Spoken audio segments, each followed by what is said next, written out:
19కి సంబంధించి నోటిఫికేషన్ అనేది రిలీజ్ చేయడం జరిగిందండి. ఇది 3rd సెప్టెంబర్ 2024న రిలీజ్ అవ్వడం జరిగింది. మనకి ఎగ్జామ్ డేట్ కూడా దీనికి అనౌన్స్ చేశారండి. 24th నవంబర్న ఎగ్జామ్ అనేది ఉంటుంది. మనకి అప్లికేషన్ పెట్టుకోవడానికి సెప్టెంబర్ 3rd నుంచి, అలాగే ఆన్లైన్ పేమెంట్ కూడా సెప్టెంబర్ 3rd నుంచి స్టార్ట్ అవుతుంది. అయితే లాస్ట్ డేట్ ఫర్ అప్లికేషన్ ఏంటంటే మనకి 25th అక్టోబర్ ఇచ్చారండి. Last date for online payment October 28th ఇచ్చారు. మనకి ఏదైనా కరెక్షన్స్ అవి చేసుకోవాల్సి వస్తే కనుక అక్టోబర్ 30th ఇచ్చారండి. అలాగే ఏమన్నా ఆన్లైన్లో మనకి హాల్ టికెట్ అనేది నవంబర్ 18th రిలీజ్ చేస్తారు. ఆల్రెడీ ఇంతకుముందు మనం చెప్పుకున్నట్టుగా నవంబర్ 24th ఎగ్జామ్ ఉంటుంది. 45% of marks for general and OBC అండి, 40% ఫర్ ఎస్సీ ఎస్టీ ఉంటుందని చెప్పారు. దీని మీద welcome to legal rules 24. AIBE all India bar exam 19th exam మనకి నోటిఫికేషన్ అనేది 3rd సెప్టెంబర్ 2024న రిలీజ్ అయ్యిందండి. ఈ విషయం మీ అందరికీ తెలిసిందే. ఇప్పుడు నేను ఈ వీడియోలో ఆల్ ఇండియా బార్ ఎగ్జామ్కి సంబంధించి ఫుల్ డీటెయిల్స్ తోటి, అంటే ఈ ఎగ్జామ్ కండక్ట్ చేసేది, ఎగ్జామ్ ఏ మోడ్లో ఉంటుంది, పేమెంట్ ఎలా చేయాలి, అలాగే ఈ ఎగ్జామ్ అనేది మనకి సిలబస్ ఏంటి, స్ట్రాటజీ ఎలా ఉండాలి, ఎలా దీనికి ప్రిపేర్ అయితే మీరు ఈ ఎగ్జామ్ క్రాక్ చేయగలుగుతారు అనేది ఈ వీడియోలో నేను మీకు హెల్ప్ఫుల్గా ఉండే కొన్ని విషయాలు చెప్తానండి. మనం ముందుగా చూసుకుంటే ఈ ఏఐబిఈ 19 ఎగ్జామ్ అనేది నేషనల్ వైడ్ జరుగుతున్న ఒక ఎగ్జామ్ అండి. ఇది ఎవ్రీ ఇయర్ మనకి జరుగుతుంది. బార్ కౌన్సిల్ ఆఫ్ ఇండియా ఈ ఎగ్జామ్ని మనకు కండక్ట్ చేస్తుందండి. ఈ ఎగ్జామ్కి అప్లికేషన్ అనేది మనకి ఆన్లైన్లో అప్లై చేయవలసి ఉంటుంది. రిజిస్ట్రేషన్ అనేది ఆన్లైన్లో చేయవలసి ఉంటుంది. ఫీజు కూడా దీనికి ఆన్లైన్లో పే చేయవలసి ఉంటుంది. ఇందుకోసంగా మనం www.bci అంటే bar council of India .org అనే వెబ్సైట్లోకి వెళ్ళి మీరు అక్కడ ఉన్నటువంటి ప్రొవైడెడ్ బ్లాక్లో మీరు రిజిస్ట్రేషన్ చేసుకుని పేమెంట్ చేయవలసి ఉంటుంది. అయితే పేమెంట్ విషయానికి వచ్చేసరికి జనరల్ అండ్ ఓబీసీకి మనకి 3,500 ఫీజు ఇచ్చారండి. అలాగే ఎస్సీ ఎస్టీ వాళ్ళకి 2,500 ఫీజుగా ఇవ్వడం జరిగింది. ఏఐబిఈ ఎగ్జామ్ ఎప్పుడూ కూడా మనకి ఆఫ్లైన్ ఎగ్జామ్ ఉంటుందండి. పెన్ పేపర్ బేస్డ్ ఎగ్జామ్ అన్నమాట. మనకి అప్లికేషన్ రిజిస్ట్రేషను ఫీజు పేమెంట్ అనేది ఆన్లైన్ ఉన్నా కూడా ఎగ్జామ్ మాత్రం ఎప్పుడు ఆఫ్లైన్ ఉంటుంది. అలాగే నేషనల్ లెవెల్లో ఆల్ ఓవర్ ఇండియా మనకి 11 లాంగ్వేజెస్లో ఈ ఎగ్జామ్ కండక్ట్ చేయడం జరుగుతుంది.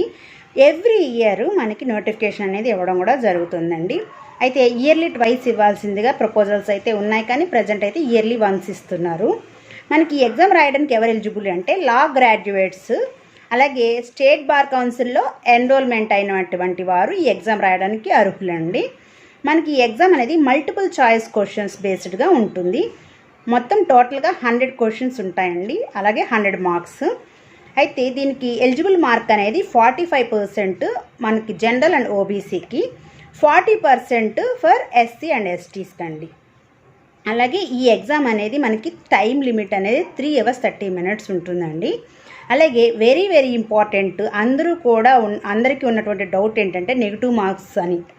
ప్రజెంట్ ఈ ఎగ్జామ్లో అయితే మనకి నెగిటివ్ మార్క్స్ అనేది ఎక్కడా కూడా మెన్షన్ చేయలేదండి నోటిఫికేషన్లో. ఇంకపోతే ఈ ఎగ్జామ్ మనకి ఓపెన్ బుక్ ఎగ్జామ్ కాదండి. ఇంతకుముందు మనకు ఓపెన్ బుక్ ఎగ్జామ్ ఉండేది. అంటే టెక్స్ట్ బుక్స్, బేరాక్స్, మెటీరియల్స్, ఎవ్రీథింగ్ మీకు ఏది కావాలంటే అది తీసుకెళ్ళి బుక్ ఓపెన్ చేసి చూసుకుని ఎగ్జామ్ రాయొచ్చు అనమాట. కానీ ఇప్పుడు ఈ ఎగ్జామ్ అనేది మనకి ఓపెన్ బుక్ ఎగ్జామ్ కాదు.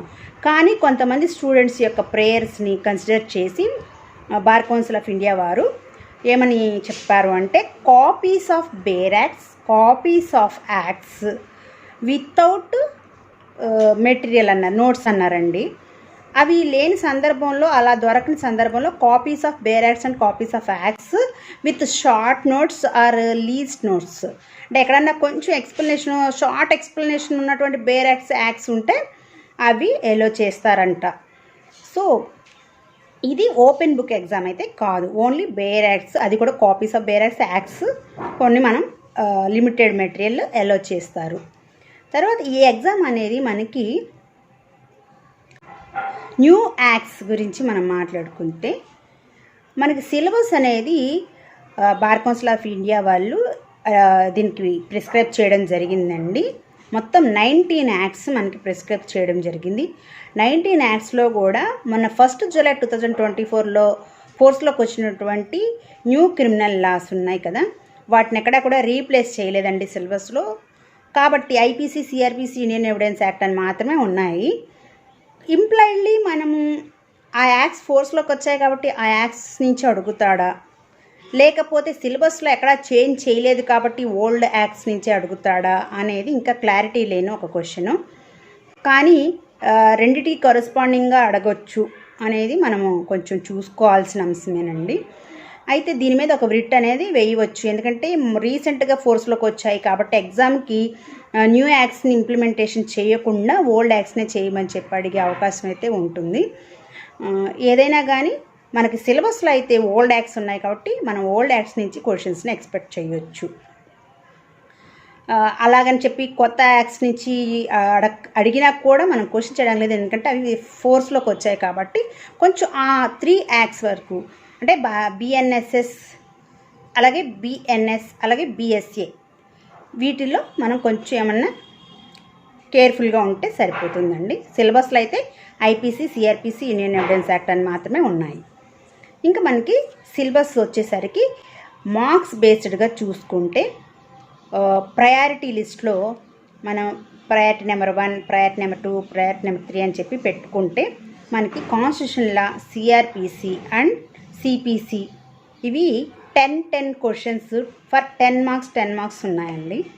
అలా మనము గ్రేడింగ్ చేసుకున్నట్లయితే, ప్రయారిటీ ఇచ్చుకున్నట్లయితే ఫస్ట్ టాప్ లిస్ట్లో ఉన్న సబ్జెక్ట్స్కి ఎక్కువ ఇంపార్టెన్స్ ఇవ్వాల్సి ఉంటుంది. అలా మనం గ్రేడింగ్ చేసుకున్నప్పుడు మనకి కొన్ని accident constitution law, CrPC, CPC, Indian evidence act, IPC, అలాగే family laws, contract, specific relief act, అలాగే మనకి ఇలా కొన్ని యాక్ట్స్ మీకు లిస్ట్ ఇస్తాను చూడండి. సిలబస్లో ఇచ్చినటువంటి సబ్జెక్ట్స్ని మనం చూసినట్లయితే ఒక్కొక్క సబ్జెక్ట్ నుంచి ఎన్ని క్వశ్చన్స్ రావచ్చు అనేది గెస్సింగ్ మనకి క్వశ్చన్స్ చూపించారు.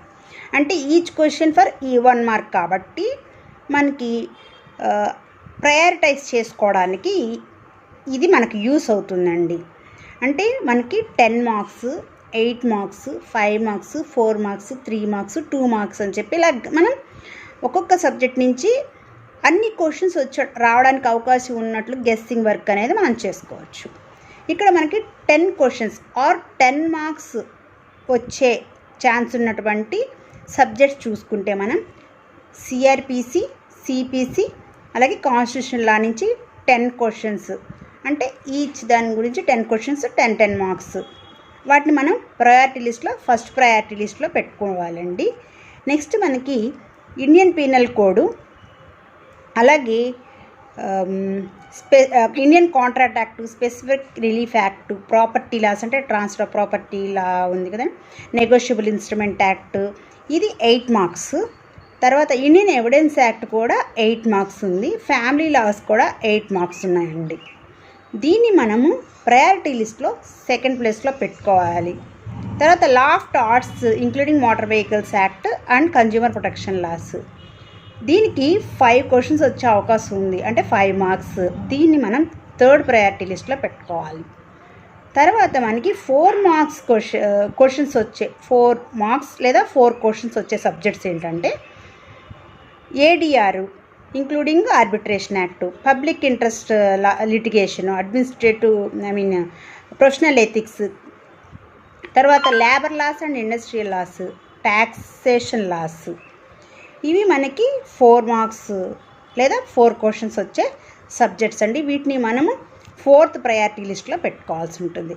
ఇకపోతే 2 మార్క్స్, 3 మార్క్స్ ఉన్నవి అడ్మినిస్ట్రేటివ్ లా, లేకపోతే కంపెనీ లా, ఎన్విరాన్మెంటల్ లా, తర్వాత మనకి cyber laws, land acquisition, intellectual property laws, ఇవన్నీ కూడా లీస్ట్ ప్రయారిటీగా ఉన్నాయి మనకంటే 2 మార్క్స్ ఉన్నాయి.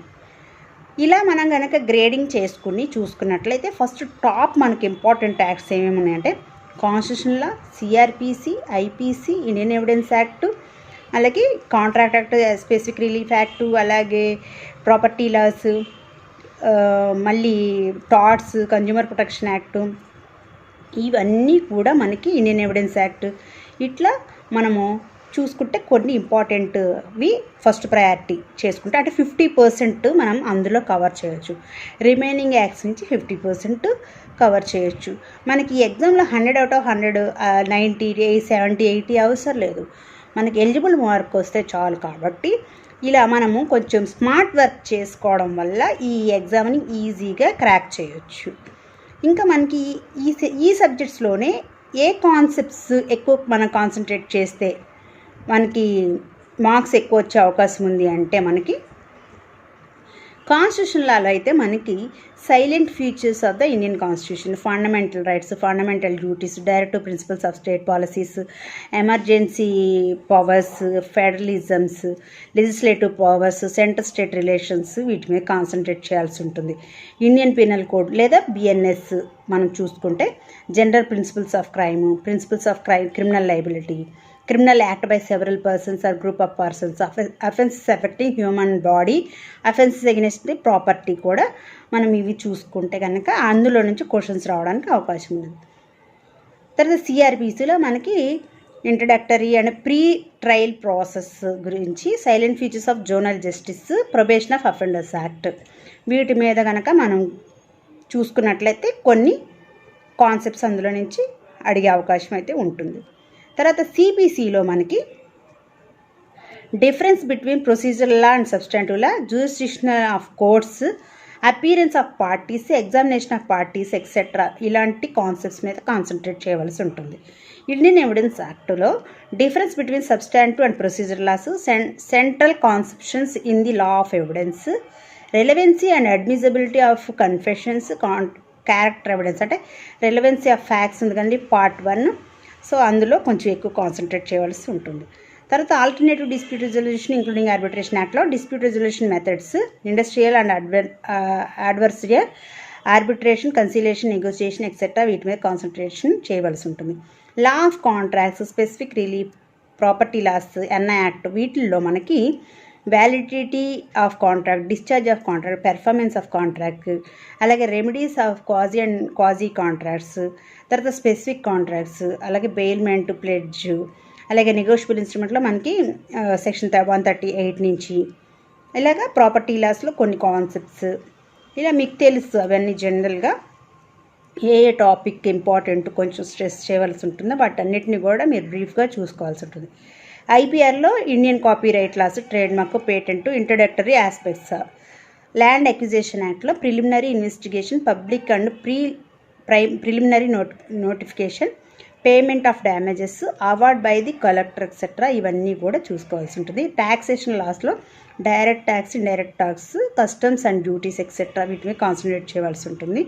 తర్వాత లా ఆఫ్ టాట్ including motor vehicles and consumer protection యాక్ట్లో జనరల్ లయబిలిటీస్ అంటే ఏంటి, జస్టిఫికేషన్ ఆఫ్ టాట్స్ ఏంటి, రెమెడీస్ అండ్ డ్యామేజెస్ ఏంటి, కన్జ్యూమర్ ప్రొటెక్షన్ యాక్ట్లో బాడీస్ గురించి, డ్యామేజెస్ గురించి తెలుసుకోవాల్సి ఉంటుంది. లేబర్ అండ్ ఇండస్ట్రియల్ లాస్లో మనకి ఇండస్ట్రియల్ డిస్ప్యూట్స్ యాక్ట్, అలాగే trade unions act, labour welfare legislations, minimum wages act, ఇవి చూసుకోవాల్సి ఉంటుంది. సైబర్ లాస్లో డిజిటల్ ఎవిడెన్స్ ఏంటి, అబ్సినిటీ అండ్ పోర్నోగ్రఫీ గురించి, ఇండియన్ పీనల్ కోడ్లో సైబర్ క్రైమ్కి కనెక్టెడ్ ప్రావిజన్స్ ఏమున్నాయి, ఐపీఆర్లో ఏమేమి కనెక్టెడ్ ప్రావిజన్స్ ఉన్నాయో చూసుకోవాల్సి ఉంటుంది. అలాగే ఎన్విరాన్మెంటల్ లాలో మనకి environmental policy and laws, prevention and control of pollution, biological diversity and legal order, environmental protection act 1986, ఇవి చూసుకోవాల్సి ఉంటుంది. కంపెనీ లాలో companies act, articles of association, memorandum of associations, issues of shares, ఇవన్నీ కూడా చూసుకోవాల్సి ఉంటుంది. అలాగే సెబీ యాక్ట్ గురించి కూడా కొంచెం బ్రీఫ్గా తెలుసుకోవాల్సి ఉంటుంది. Professional ethics and cases of professional misconduct under BCI rules, ఇందులో మనకి legal profession and responsibilities, duties of the court, major supreme court judgements ఏమన్నా ఉంటే అందుకు సంబంధించి అవి చూసుకోవాల్సి ఉంటుంది. అడ్మినిస్ట్రేటివ్ లాలో nature, scope of administrative law, judicial powers of administration law, corporation and public undertakings etcetera, వాటి గురించి తెలుసుకోవాల్సి ఉంటుంది. పబ్లిక్ ఇంట్రెస్ట్ లాయరింగ్లో concept of PIL, procedure law in PIL, judicial activism ఎలా ఉంది, ఇది అంతా చూడవలసి ఉంటుంది. ఫ్యామిలీ లాస్లో హిందూ లా మీద, అలాగే Hindu undivided families, inheritance and succession laws, అలాగే Hindu majority and adoption act దాని గురించి మనకి తెలుసుకోవాల్సి ఉంటుంది. ఇవి బేసిక్గా మీరు కాన్సన్ట్రేట్ చేయాల్సిన కొన్ని ఇంపార్టెంట్ కాన్సెప్ట్స్. అంటే మీకు ఐపీసీ అంటే ఐపీసీ మొత్తం చదివేమని కాదు, ఎవిడెన్స్ అంటే ఎవిడెన్స్ మొత్తం చదివేమని కాదు, సిఆర్పీసీ అంటే సిఆర్పీసీ మొత్తం చదివేమని. బేసిక్ రూల్స్, బేసిక్ ప్రిన్సిపల్స్, మనకి జనరల్ ప్రిన్సిపల్స్. టీపీ యాక్ట్లో మనకి సెక్షన్స్ ఫస్ట్ 53A వరకు కూడా మనకి జనరల్ ప్రిన్సిపల్స్. అలా మనం ఎక్సెప్షన్స్, జనరల్ ఎక్సెప్షన్స్, క్రిమినల్ లైబిలిటీకి సంబంధించిన కొన్ని జనరల్ రూల్స్, ఇవన్నీ కూడా బేసిక్ రూల్స్ మీరు చూసుకోవాల్సి ఉంటుంది.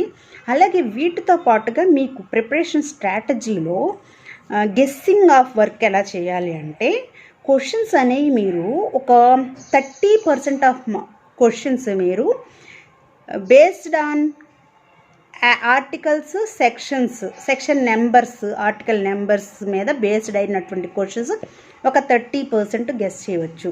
తర్వాత మీరు ఇల్లస్ట్రేషన్ బేస్డ్ క్వశ్చన్స్ ఒక 10 గెస్ చేయొచ్చు. అలాగే లీగల్ మ్యాగజమ్స్, డాక్ట్రిన్స్, వీటికి సంబంధించి ఒక 5 క్వశ్చన్స్ గెస్ చేయవచ్చు. తర్వాత కేస్ లాస్ బేస్డ్ క్వశ్చన్స్ ఒక 10 క్వశ్చన్స్ గెస్ చేయవచ్చు. అంటే ల్యాండ్ మార్క్ జడ్జిమెంట్స్ ఉంటాయి కదండి, కాన్స్టిట్యూషన్ లాలో కానీ వేరే అదర్ యాక్ట్స్లో కానీ, ఆ ల్యాండ్ మార్క్ జడ్జిమెంట్స్ ఒక 10, అంటే లాస్ట్ ఒక 1 year బ్యాక్ నుంచి మీరు ఫాలో అవ్వచ్చు. లేదంటే కనుక బాగా మనం సబ్జెక్ట్స్ చదివేటప్పుడు ల్యాండ్ మార్క్ జడ్జిమెంట్స్ ఉంటాయి కదండి, అవన్నీ కూడా మీరు లిస్ట్ అవుట్ చేసుకుంటే అందులో నుంచి ఒక 10 క్వశ్చన్స్ అనేది మనం గెస్ చేయవచ్చు ఎగ్జామ్లో. తర్వాత knowledge of the subject matter, అంటే ప్రతి సబ్జెక్ట్లో కూడా లోపల అంటే సెక్షన్ బేస్డ్గా కాకుండా కాన్సెప్ట్ బేస్డ్గా లోపల నాలెడ్జ్ మనం తీసుకున్నట్లయితే దాని బేస్డ్గా మనం ఒక 45 మార్క్స్కి క్వశ్చన్స్ని గెస్ చేయొచ్చు. అంటే మీరు ఫిల్టర్ చేసుకోవచ్చు section based questions, legal maxims, doctrines based questions, concept based questions, అలాగే ఇల్లస్ట్రేషన్ బేస్డ్ క్వశ్చన్స్ అని చెప్పి ఇలా మీరు పెట్టుకోవచ్చు. ఈ కాన్సెప్ట్ బేస్డ్ క్వశ్చన్స్లో కూడా మీరు ఎలాంటి క్వశ్చన్స్ గెస్ చేయవచ్చు అంటే, ఫైన్ ఇంప్రిజన్మెంట్ బేస్డ్ క్వశ్చన్స్ కానీ, టైం లిమిట్ బేస్డ్ క్వశ్చన్స్ కానీ, లేకపోతే అథారిటీ బేస్డ్ క్వశ్చన్స్ కానీ, లేకపోతే ట్రూ ఆర్ ఫాల్స్ అంటే కాన్సెప్చువల్లో ట్రూ ఆర్ ఫాల్స్ క్వశ్చన్స్ కానీ, ఇలా మీకు బేసిక్ రూల్ ఎస్ఆర్ నో తెలుసా లేదా, అవునా కాదా, అలా కూడా మీరు కొన్ని క్వశ్చన్స్ గెస్ చేయవచ్చు. మీకు బేసిక్ నాలెడ్జ్ ఉన్నా కూడా ఈ ఎగ్జామ్ క్రాక్ చేయడం అంత కష్టమేమీ కాదండి. కాకపోతే రెగ్యులర్గా ఎవరైతే క్లాసెస్కి వెళ్ళి చదివి సిన్సియర్గా ప్రిపేర్ అవుతారో వారికి ఈ ఎగ్జామ్ ఈజీ ఉంటుందండి. అందట్టు మార్క్స్ అనేది ఎలిజిబుల్ మార్క్సే కాబట్టి మీరు ఫస్ట్ ప్రయారిటీ లిస్ట్లో పెట్టుకున్న సబ్జెక్ట్స్ని బాగా తరువుగా స్టాండర్డ్గా ప్రిపేర్ అవ్వండి. అలాగే మీరు సెకండ్ ప్రయారిటీగా పెట్టుకున్న సబ్జెక్ట్స్ ఏవైతే ఉన్నాయో వాటిని మీరు study materials, reference materials, class notes ఏవో ఒకటి మీరు చూసుకున్నా సరిపోతుంది. కానీ ఫస్ట్ ప్రయారిటీలో పెట్టుకున్నటువంటి constitution law, CrPC, evidence, IPC, మనకి family law, contract, SR, property laws, negotiable instrument, టాట్, కన్జ్యూమర్ ప్రొటెక్షన్, ఇవన్నీ కూడా మీరేంటంటే బేరాక్స్ చదవండి. కొంచెం స్టాండర్డ్గా దానికి ప్రిపేర్ అయితే మీకు ఈజీగా క్రాక్ చేయవచ్చు. నెగిటివ్ మార్క్ లేదు కాబట్టి that is very much lucky to everyone అండి. కాబట్టి ఇది మీకు ఏబీ ఎగ్జామ్ 19 ప్రిపరేషన్కి సంబంధించింది. నేను నా ఛానల్లో పాసిబిలిటీ ఉన్నంత వరకు కూడా కొంచెం ప్రీవియస్ క్వశ్చన్ పేపర్స్కి సంబంధించి, అలాగే ఈ యాక్ట్స్లో ఈచ్ యాక్ట్కి సంబంధించి ఏ సెక్షన్స్ మీకు కొంచెం ఎక్కువ ఇంపార్టెంట్గా ప్రిపేర్ అవ్వాల్సి ఉంటుందని ఇంపార్టెంట్ సెక్షన్స్ వైజ్గా నేను నెక్స్ట్ వీడియోస్లో ప్రొవైడ్ చేయడం జరుగుతుంది. ఈ వీడియో మీకు ఇన్ఫర్మేటివ్ అనిపిస్తే కనుక తప్పకుండా లైక్ చేయండి, షేర్ చేయండి. కొత్తగా ఎవరైనా నా ఛానల్ని చూస్తే కనుక సబ్స్క్రైబ్ చేసుకోండి. Follow my channel for the more updates. Keep following and keep watching my channel. Thank you for watching.